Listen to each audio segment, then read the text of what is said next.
সবাইকে আমন্ত্রণ প্রবাসে বাংলাদেশে। আপনাদের সঙ্গে আছি আমি ফয়সাল তিতুমির। বিনিয়োগ এবং জ্বালানি ইস্যুতে সৌদি আরব আরও সহযোগিতা করার আশ্বাস দিয়েছে বলে জানিয়েছেন প্রধানমন্ত্রী পররাষ্ট্র বিষয়ক উপদেষ্টা হুমায়ুন কবির চৌধুরী। সচিবালয়ে প্রধানমন্ত্রীর সঙ্গে সাক্ষাতে একথা জানান তিনি। সাক্ষাৎ শেষে উপদেষ্টা হুমায়ুন কবির জানান, সৌদি সফরে দেশটির বাদশাহকে প্রধানমন্ত্রী তারেক রহমানের পক্ষ থেকে বাংলাদেশ সফরের আমন্ত্রণ জানানো হয়েছে। সৌদি আরবে 40 লাখ বাংলাদেশি আছেন। সফরে প্রবাসী বাংলাদেশিদের সুবিধা অসুবিধা এবং জ্বালানি সহ বিভিন্ন বিষয়ে সহায়তা নিয়ে আলোচনা হয়।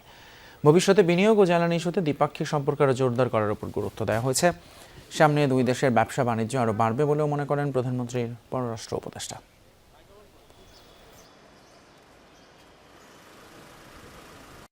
ট্রেড ইনভেস্টমেন্ট নিয়ে কথা হয়েছে। আমরা ট্রেডের ভলিউম আরও বাড়াবো বিভিন্ন ক্ষেত্রে। Joint partnerships we will have ফিউচারে এনার্জি কোঅপারেশনও আমাদের আরও জোরদার করা হবে। চ্যালেঞ্জটা হচ্ছে আমাদের ওয়ার্কফোর্স ওখানে, তো এদের ওয়েলফেয়ারটা মেনটেন করা যাতে এরা কোনো ভয়ভীতিতে থাকে না। যুক্তরাষ্ট্রের সাথে বাংলাদেশের বাণিজ্য চুক্তিতে কোনো গোপনীয়তা নেই। ঢাকায় আমেরিকান চেম্বার অব কমার্স আয়োজিত অনুষ্ঠানে এমন তথ্য জানিয়েছেন মার্কিন রাষ্ট্রদূত ব্র্যান্ট টি ক্রিস্টেনসেন। বলেন, এই চুক্তি দুই দেশের জন্য গেম চেঞ্জার, যা বাণিজ্যিক সম্পর্ক অনন্য উচ্চতায় নিয়ে যাবে। তবে বাংলাদেশে ব্যবসা করা কঠিন বলে মন্তব্য করে তিনি চুক্তি বাস্তবায়নে আইন পাশের তাগিদ দেন। অন্যদিকে বাংলাদেশে ওষুধ শিল্পের জন্য যুক্তরাষ্ট্রের বাজার উন্মুক্তের আহ্বান জানান বাণিজ্যমন্ত্রী।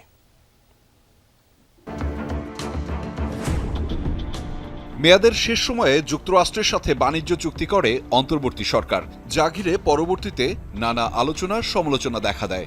ওই চুক্তির আওতায় বাংলাদেশ $3.5 মিলিয়ন কৃষিপণ্য, গম, সয়াবিন, তুলা ও ভুট্টা আমদানির প্রতিশ্রুতি দিয়েছে। এছাড়া আগামী 15 বছরে $15 বিলিয়ন জ্বালানি আমদানির পরিকল্পনাও রয়েছে। চুক্তির প্রায় 3 মাস পর বিষয়টি নিয়ে জনসম্মুখে কথা বললেন ঢাকায় নিযুক্ত মার্কিন রাষ্ট্রদূত ব্রেন্ট ক্রিস্টেনসেন। অ্যামচেমের অনুষ্ঠানে তিনি বলেন, যুক্তরাষ্ট্রের সাথে বাংলাদেশের বাণিজ্য চুক্তিতে কোনো গোপনীয়তা নেই। এই চুক্তির ফলে দুদেশের বাণিজ্যিক সম্পর্ক অনন্য উচ্চতায় পৌঁছেছে। Bangladesh's market access to the critical US market with competitive 19%. বাংলাদেশের সাথে কোনো ধরনের গোপন বাণিজ্য চুক্তি আমরা করিনি। বাংলাদেশের সাথে হওয়া চুক্তিকে গেম চেঞ্জার মনে করি আমি। এই চুক্তির ফলে বাংলাদেশের পণ্যের উপর যুক্তরাষ্ট্রের শুল্ক 35% থেকে কমে 19% নেমে এসেছে। আমি মনে করি সহায়তা নয়, বরং বাণিজ্য ও বিনিয়োগই হবে দুদেশের ভবিষ্যৎ সম্পর্কের ভিত্তি। চুক্তি বাস্তবায়নে আইন পাশের তাগিদ দিয়ে মার্কিন রাষ্ট্রদূত বলেন, অস্বচ্ছতা, জটিল লাইসেন্সিং ও অনানুষ্ঠানিক প্রক্রিয়া এদেশে বড় বিনিয়োগের পথে বাধা। বৈদেশিক বিনিয়োগ পেতে হলে বাংলাদেশে ব্যবসার পরিবেশ আরও সহজ করতে হবে। বাণিজ্য চুক্তি বাস্তবায়নে আইন পাস সহ স্থিতিশীল নীতিমালা প্রণয়নের দাবি জানাই আমরা। বাংলাদেশের জ্বালানি খাতে 2050 সালের মধ্যে প্রায় $180 বিলিয়ন বিনিয়োগ প্রয়োজন হবে। মার্কিন কোম্পানি সেভরন, এক্সিলারেট এনার্জি ও জিই ভেরনাভো ইতোমধ্যে দেশের জ্বালানি খাতে বড় ভূমিকা রাখছে। এ সময় বাংলাদেশি ওষুধ শিল্পের জন্য যুক্তরাষ্ট্রের বাজার উন্মুক্ত করার আহ্বান জানান বাণিজ্য মন্ত্রী। দেশে ব্যবসা বান্ধব পরিবেশ উন্নয়নে অবকাঠামোগত এবং নীতিগত সংস্কারে সরকার কাজ করছে। শুধু যুক্তরাষ্ট্রই নয়, দেশীয় প্রতিষ্ঠানও যাতে সমান সুযোগ পায় সেদিকে লক্ষ্য আছে সরকারের। এছাড়া বাংলাদেশে ওষুধ রপ্তানিতে যুক্তরাষ্ট্রের বাজার উন্মুক্তের আহ্বান জানাই আমি।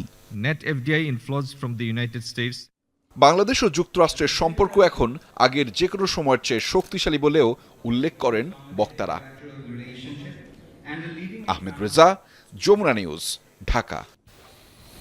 সৌদি আরবে যাত্রা শুরু করেছে বাংলাদেশি যৌথ মালিকানাধীন প্রতিষ্ঠান MRT travels and tourism. Dammam শহরের বাংলাদেশি অধ্যুষিত সিকো বিল্ডিং এলাকায় আনুষ্ঠানিকভাবে প্রতিষ্ঠানটি উদ্বোধন করা হয়। ফিতা এবং কেক কেটে এর শুভ সূচনা করেন কর্ণধার ইকবাল হোসেন, মোহাম্মদ রফিক চৌধুরী এবং প্রধান অতিথি মোহাম্মদ সাইফুল্লাহ।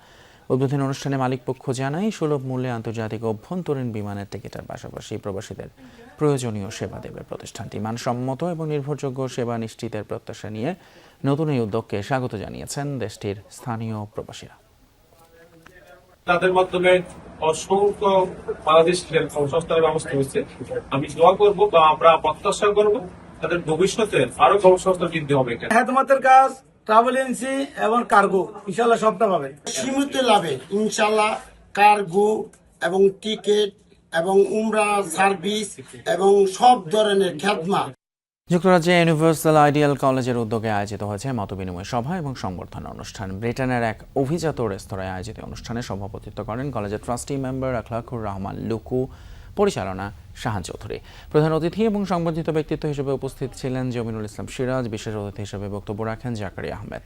আরও বক্তব্য রাখেন নাসির উদ্দিন, মিজানুর রহমান, শামীম তুর্কি, কামাল হোসেন। প্রতিষ্ঠানের বিভিন্ন গুরুত্বপূর্ণ বিষয় নিয়ে আলোচনার পাশাপাশি এর অগ্রগতিতে সক্রিয় অংশগ্রহণের অঙ্গীকার ব্যক্ত করেন সংশ্লিষ্টরা। এ সময় কলেজে নতুন ভবন নির্মাণে অনুদান দেওয়ার ঘোষণা দেন প্রধান অতিথি।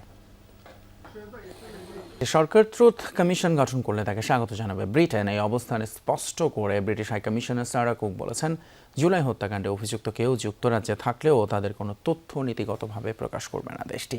তবে বাংলাদেশ থেকে পাচার হওয়া অর্থ ফেরাতে লন্ডন সহায়তা দেবে জানিয়েছেন ব্রিটিশ দূত। তবে এটি আইনি বিষয় হওয়ায় বাস্তবায়নে সময় লাগবে বলেও জানান তিনি। কূটনৈতিক রিপোর্টারদের আয়োজনে বছরের প্রথম ডিক্যাপ টক। অতিথি ব্রিটিশ হাইকমিশনার সারা কুক। নির্ধারিত বক্তব্যে বাংলাদেশি গার্মেন্টস পণ্যের জন্য শুল্কমুক্ত সুবিধা বহাল রাখার কথা জানান তিনি।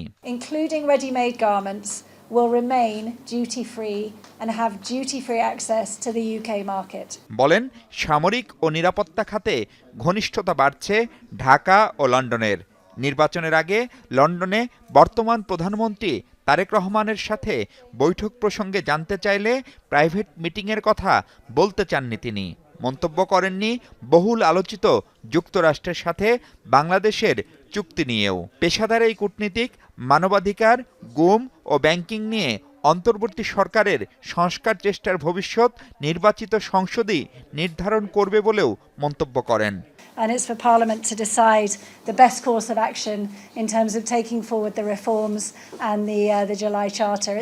আসে রাজনৈতিক হানাহানি, সহিংসতা ও নিষিদ্ধ আওয়ামী লীগের ভবিষ্যৎ প্রসঙ্গ। The events of July 2024 remain very fresh. July আন্দোলনের স্মৃতি এখনো দগদগে, এগুলোর বিচার করা জরুরি। তবে একটা ট্রুথ ও হিলিং কমিশন গঠনের যে প্রস্তুতি ছিল সেটা বাস্তবায়ন হলে স্বাগত জানাবো আমরা। Commitment in their manifesto to a Truth and Healing Commission. প্রশ্ন আসে, জুলাই হত্যাকাণ্ডের সাথে অভিযুক্ত কেউ ব্রিটেনে থাকলে তাদের দেশটি ফেরত দেবে কিনা।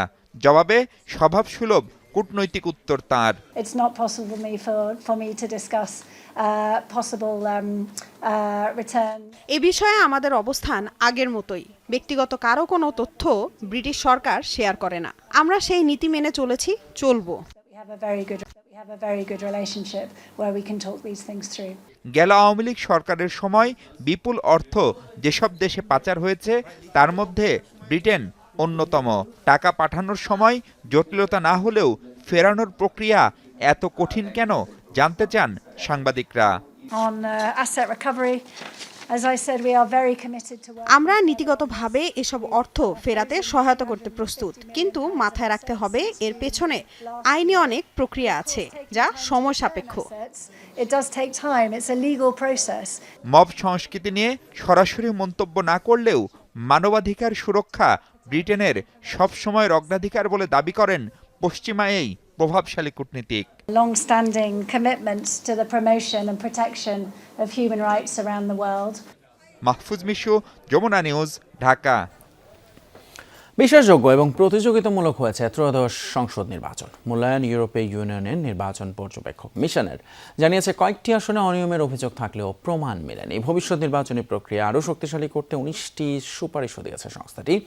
জানিয়েছে, গণতান্ত্রিক অগ্রযাত্রা নিশ্চিতে আগামী নির্বাচনে সহযোগিতা অব্যাহত রাখবে ইইউ।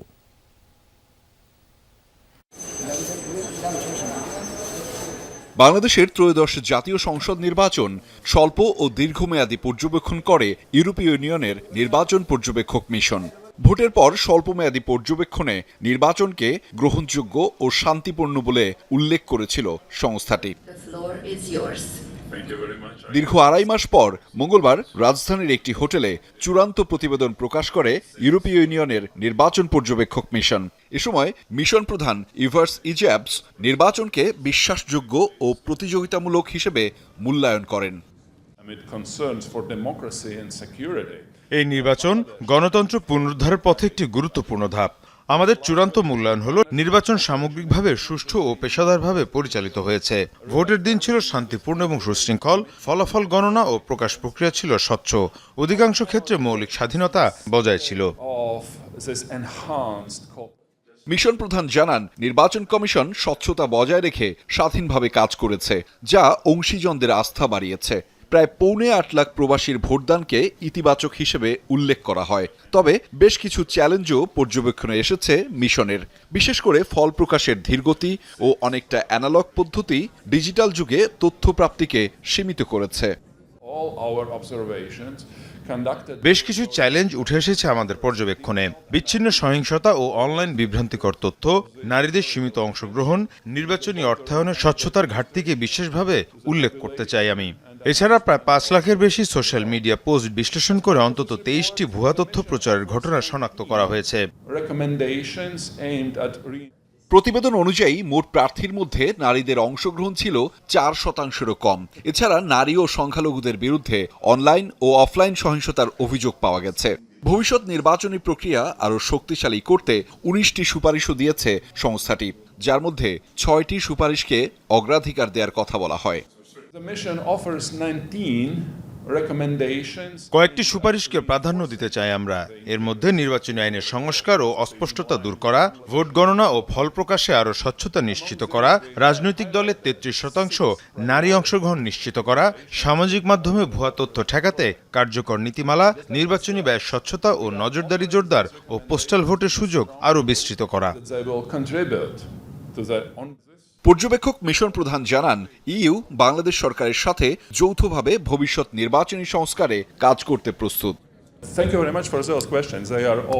আহমেদ রেজা, যমুনা নিউজ, ঢাকা। এবারে ভারতের একটি খবর। কবর খুঁড়ে 3 মাস আগে মৃত বোনের মরদেহ কাঁধে নিয়ে ব্যাংকে হাজির হয়েছেন জিতু মুন্ডা। ভারতের ওড়িশার কেওনঝড় জেলায় ঘটে যাওয়া এই ঘটনা আলোড়ন তুলেছে দেশ জুড়ে। বোনের মৃত্যুতে তার সম্পত্তির উত্তরাধিকার পাওয়ার পর বেরিয়ে আসে ব্যাংকে প্রায় 20,000 টাকা রেখে গেছেন মৃত কারলা মুন্ডা, যা তুলতে গেলে ভাই জিতুকে বাধা দেয় ব্যাংকের ম্যানেজার। অমানবিক এই ঘটনার সাথে জড়িত কর্মকর্তাদের শাস্তিমূলক ব্যবস্থা নেওয়ার আশ্বাস দিয়েছে রাজ্য সরকার। কাঁধে বোনের বস্তাবন্দি কঙ্কাল, যার মৃত্যু হয়েছে 3 মাস আগে। তপ্ত দুপুরে হেঁটে যাচ্ছেন ব্যাংকের পথে। সেখানে বোনের মৃত্যুর প্রমাণ দিতে হবে কর্মকর্তাদের। কোনোভাবেই বোঝাতে ব্যর্থ হয়ে রীতিমতো কবর খুঁড়ে জিরজিরে হয়ে যাওয়া বোনের কঙ্কাল ঘাড়ে করে উপস্থিত হয়েছেন 50 বছর বয়সী আদিবাসী জিতু মুন্ডা। নজিরবিহীন এ ঘটনা হয়েছে ভারতের ওড়িশা রাজ্যের কেওনঝড় জেলায়। মৃত বোনের স্থাবর অস্থাবর সম্পত্তির মালিকানা পাওয়ার পর হিসেবে বেরিয়ে এলো গ্রামীণ ব্যাংকে গচ্ছিত রয়েছে মৃত কারলা মুন্ডার প্রায় 20,000 টাকা, যা বোনের অ্যাকাউন্ট থেকে তুলতে গেলে তাকে বাধা দেয় ব্যাংকের ম্যানেজার। শর্ত, টাকা তুলতে হলে সশরীরে হাজির হতে হবে বোনকে, অথবা ভাইকে নমিনি করার প্রমাণপত্র। জিতুর বারবার অনুরোধের পরও তার কথা মানতে অস্বীকৃতি জানান ম্যানেজার। উপায় না পেয়ে সোমবার গ্রামের কবরস্থান থেকে মাটি খুঁড়ে বোনের মরদেহ বের করে ফেলেন জিতু। এরপর বস্তায় মুড়ে প্রায় 4 কিলোমিটার পথ হেঁটে হাজির হন ব্যাংকে। ভয়াবহ এই দৃশ্য দেখে আতঙ্কিত হয়ে পড়েন অনেকে। ঘটনাস্থলে উপস্থিত হয় পুলিশ। এখনও কাউকে আটক করা না হলেও জড়িতদের বিরুদ্ধে শাস্তিমূলক ব্যবস্থা নেওয়ার আশ্বাস দিয়েছে রাজ্য সরকার। ডেথ সার্টিফিকেট, একজন মৃত মানুষের ডেথ সার্টিফিকেট এখনো হাতে না পাওয়ায় তাকে কবর খুঁড়ে লাশ ব্যাংকে নিয়ে আসতে হলো ঘটনার সত্যতা প্রমাণ করতে। এমন ঘটনা ভারতে এর আগে কখনো হয়েছে বলে আমার মনে হয় না। আমি এ নিয়ে ঊর্ধ্বতন প্রশাসনের সাথে কথা বলেছি। নিশ্চিত করছি ঘটনার সাথে জড়িত ব্যাংকের সব কর্মকর্তার কঠিন শাস্তি হবে।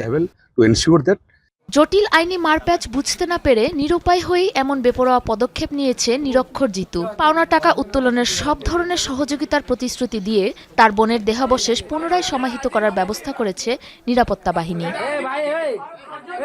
সাবরিনা নুসরাত, যমুনা নিউজ। মর্মান্তিক ঘটনা, একই সাথে অভিনব প্রতিবাদ। দর্শক, এই ছিল আমাদের আজকের প্রবাসের বাংলাদেশের আয়োজনে। এতক্ষণ সাথে থাকার জন্য ধন্যবাদ আপনাদের সবাইকে।